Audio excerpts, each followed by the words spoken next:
Actually stage 1 to 3 जो है most of the cases में हम लोग पेशेंट को क्यूरेटिव इंटेंट से ट्रीट करते हैं।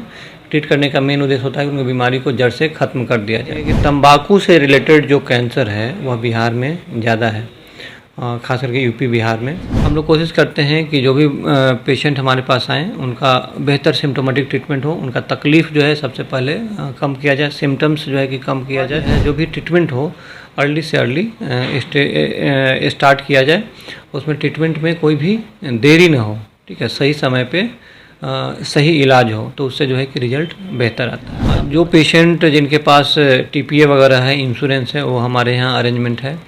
यदि इंश्योरेंस है तो उनको उसके थ्रू इलाज हो जाएगा। और जो पेशेंट जिनके पास आयुष्मान कार्ड है तो हमारे यहाँ आयुष्मान भी अवेलेबल है। आयुष्मान कार्ड के थ्रू भी उनका यहाँ पे इलाज हो जाएगा, समुचित इलाज होगा और फ्री में ट्रीटमेंट होगा। देखिए, जिस पेशेंट के पास कोई कार्ड वगैरह नहीं है, इंश्योरेंस नहीं है, या इवन उनके पास आयुष्मान कार्ड नहीं है, तो उनको हम लोग डिस्काउंटेड रेट पर ट्रीटमेंट करते हैं। आम मानस जीवन में जो रोग है वो सबसे बड़ी समस्या है, लेकिन इस रोग में कुछ ऐसे बड़े रोगों के नाम सामने आते हैं जिसके बाद लोग डर जाते हैं। उनमें से एक कैंसर है। यूँ लोग कहते हैं कि कैंसर अगर हो जाए तो लोग डर से ही कांपने लगते हैं।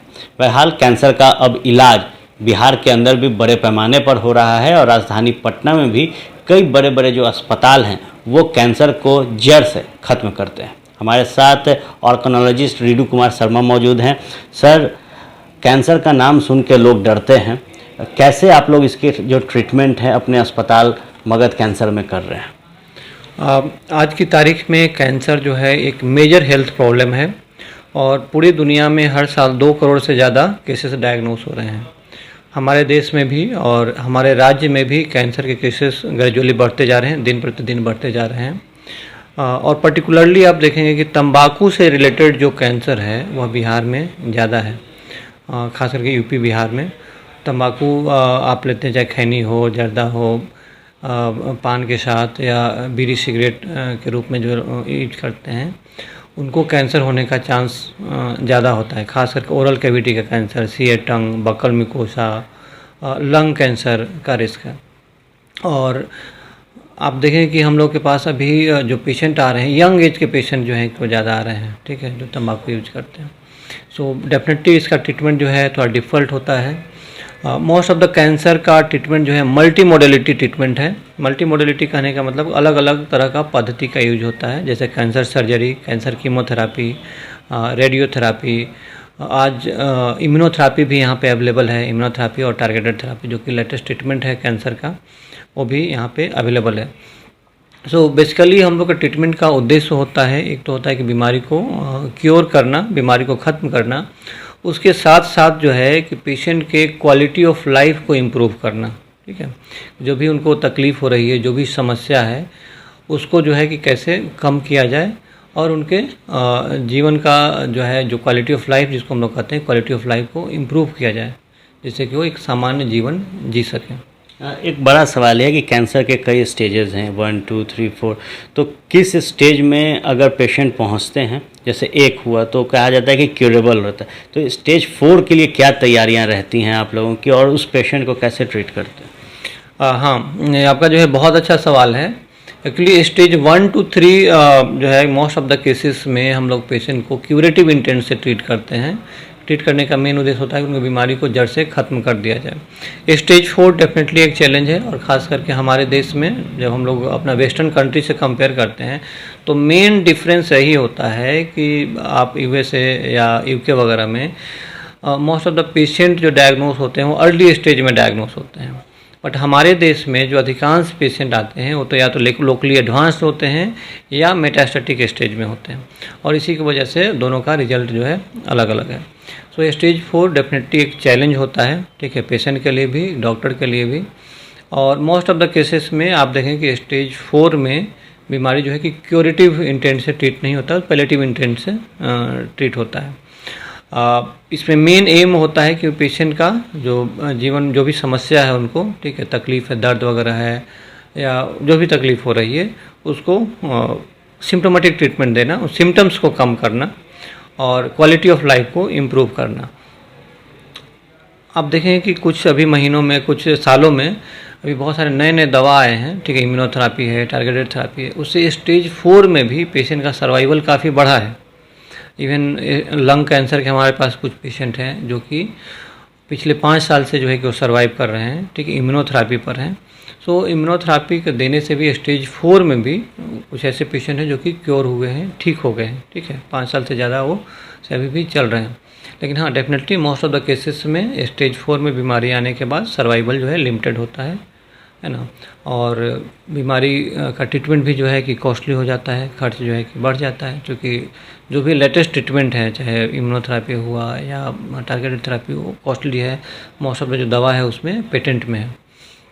सो अभी हम लोग कोशिश करते हैं कि जो भी पेशेंट हमारे पास आएँ उनका बेहतर सिम्टोमेटिक ट्रीटमेंट हो, उनका तकलीफ़ जो है सबसे पहले कम किया जाए, सिम्टम्स जो है कि कम किया जाए, और दवा जो है, जो भी ट्रीटमेंट हो, अर्ली से अर्ली स्टार्ट किया जाए। उसमें ट्रीटमेंट में कोई भी देरी ना हो, ठीक है, सही समय पे सही इलाज हो, तो उससे जो है कि रिजल्ट बेहतर आता है। आपने बताया कि दवाएं जब अप टू डेट हो रही है, लेटेस्ट आ रही हैं, तो महंगाई भी इस इलाज का बढ़ रहा है। तो आपके अस्पताल में उन पेशेंट्स के लिए क्या तैयारियां हैं जिनके पास कार्ड्स हैं, आयुष्मान जैसी योजनाएं जो चल रही है, क्या आपके अस्पताल में उसकी भी फैसिलिटीज़ हैं? हाँ, जो पेशेंट जिनके पास टीपीए वगैरह है, इंश्योरेंस है, वो हमारे यहाँ अरेंजमेंट है। यदि इंश्योरेंस है तो उनको उसके थ्रू इलाज हो जाएगा।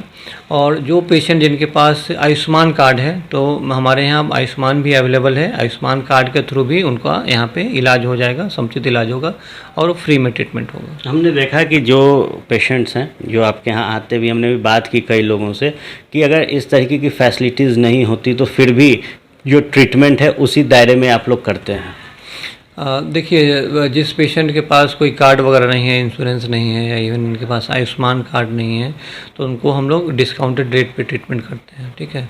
चाहे दवा हो, दवा में डिस्काउंट दिलवाना हो, या कंसल्टेशन फीस में, बेड चार्ज में, सब में हम लोग डिस्काउंट उनको करते हैं, कि जिससे कि एक्चुअली कैंसर में होता है कि इलाज बहुत लंबे टाइम तक चलता है। और यदि स्टेज 4 है तो स्टेज 4 में तो आप देखेंगे कि जब तक पेशेंट जिंदा है तब तक उसको लाइफ लॉन्ग ट्रीटमेंट जो है कि देना है। तो फैमिली पे भी जो है कि एक बर्डन होता है, पेशेंट एक अफोर्डेबिलिटी जो है कि एक मेजर इशू है हमारे राज्य में।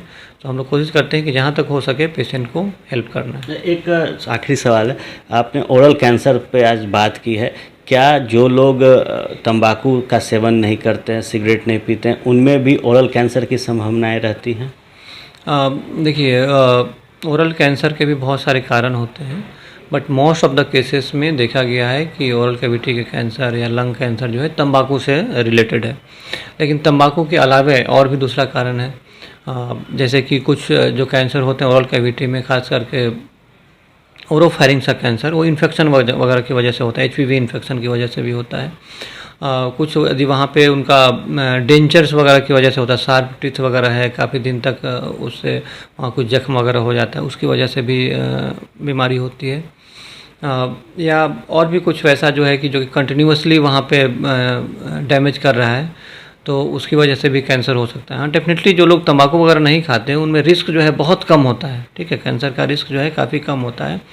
लेकिन फिर भी हमारे पास 20-30% पेशेंट ऐसे आते हैं जिनमें तंबाकू का हिस्ट्री नहीं है, बट उनको कैंसर हो सकता है। क्या ये एक पेरेंटल भी कहा जा सकता है, मतलब किन्हीं के घर में पहले भी किसी को कैंसर हुआ तो उनमें भी ऐसी संभावनाएं देखी जाती है? देखिए, जब हम ओवरऑल कैंसर की बात करते हैं, हेड एंड नेक की नहीं, ओवरऑल कैंसर की बात करते हैं, तो 5 to 10% कैंसर जो है हेरिडिटरी होता है। पर्टिकुलरली जो है कार्सिनोमा ब्रेस्ट हो गया, सीए ओवरी है ना, कुछ प्रोस्टेट के कैंसर भी जो है वो हेरिडिटरी होता है। लेकिन हेड एंड नेक के केसेस में हेरिडिटरी केसेस जो है कि नहीं के बराबर होते हैं, ठीक है। हाँ, बहुत कम संभावना होती है कि वो हेरिडिटरी हो। ज़्यादातर जो केसेस जो आते हैं उसमें या तो उनका हिस्ट्री होता है तंबाकू का, पान का, गुटखा का, उसके साथ ही आते हैं। देखिए, निश्चित तौर पर कैंसर का नाम सुनकर जो लोग डरते हैं उनके लिए हम एक खास एपिसोड लेकर आए थे, और इसी तहत जो ऑर्गेनोलॉजिस्ट हैं रिडू कुमार शर्मा, उनसे हमने बातचीत की। और निश्चित तौर पर अब जब कोई भी व्यक्ति कैंसर से पीड़ित है तो उनके बेहतर इलाज के लिए पटना का मगध कैंसर अस्पताल जो है वो सारे सुविधाओं के साथ तैयार है, और गरीब से गरीब लोगों का भी यहाँ सस्ते दर पर इलाज किया जाता है। हमने ओरल कैंसर से जुड़े सवाल आज लिए थे और साफ तौर पर जो जवाब है वो आपने सुना। बने रहे फर्स्ट बिहार के साथ, खबरों का सिलसिला यूं ही चलता रहेगा।